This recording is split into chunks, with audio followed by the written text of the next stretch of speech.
বিভিন্ন সময় অনলাইনের মাধ্যমে জন্ম সনদ যাচাই করার প্রয়োজন হয়ে থাকে। তো আপনি কিভাবে আপনার জন্ম সনদটি অনলাইনে ভেরিফাই করে দেখবেন, তো ওই ভিডিওতে এটাই দেখাচ্ছি। তো এটা করার জন্য সর্বপ্রথম আপনাকে আপনার ফোন থেকে একটি ব্রাউজার ওপেন করে নিতে হবে। সো আমি কিন্তু একটা ব্রাউজার ওপেন করে নিচ্ছি। সো আমি ক্রোম ব্রাউজারটা ওপেন করে নিচ্ছি। তো আপনি এভাবে আপনার ইচ্ছা অনুযায়ী একটা ক্রোম ব্রাউজার বা আপনি একটা ব্রাউজার ওপেন করে নেবেন। তো ব্রাউজারটা ওপেন করার পর এখানে আমরা ইউআরএল বার দেখতেছি। সো এখানে আমরা সার্চ করে দিব হচ্ছে bdris.bd। সো এটা আমি লিখে সার্চ দিয়ে দিচ্ছি। তো সেম আপনারা এটা লিখে সার্চ দিবেন। তো আমি সার্চ দেওয়ার পর কিন্তু আমার এখানে একটা ওয়েবসাইট চলে আসছে আমার সামনে।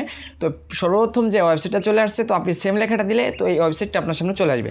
তো ওয়েবসাইটটা আসার পর আমরা কিন্তু এখানে ভিজিট করে দিচ্ছি। সো আপনি এবার ভিজিট করে দিবেন। তো আপনাদেরকে নিয়ে যাবে পরবর্তী পেজে।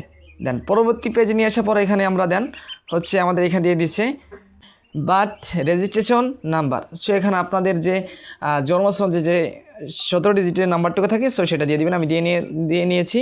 তো তারপর হচ্ছে এখানে আপনার মাস, সো আপনার বার্থডেটা আপনি সিলেক্ট করে নেবেন। সো আমি বার্থডে সিলেক্ট করে নিয়েছি। দেন এটা টাইপ করার পর হচ্ছে এখানে জলছাপা যে কোডটা আছে আপনাকে এখানে অ্যান্সার দিতে হবে।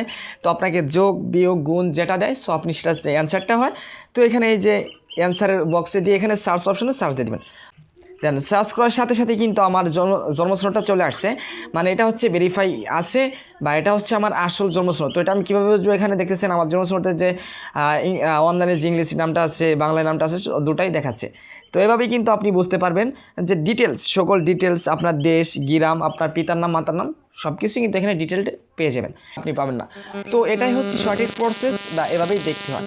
তো আপনারা এভাবেই দেখে নেবেন। তো ভিডিও আর লেন্দি করবেন, এখানেই বরাবরের মতো বিদায় নিচ্ছি। ভালো থাকবেন, সুস্থ থাকবেন, দেখা হবে নতুন কোনো ভিডিওতে। আল্লাহ হাফেজ।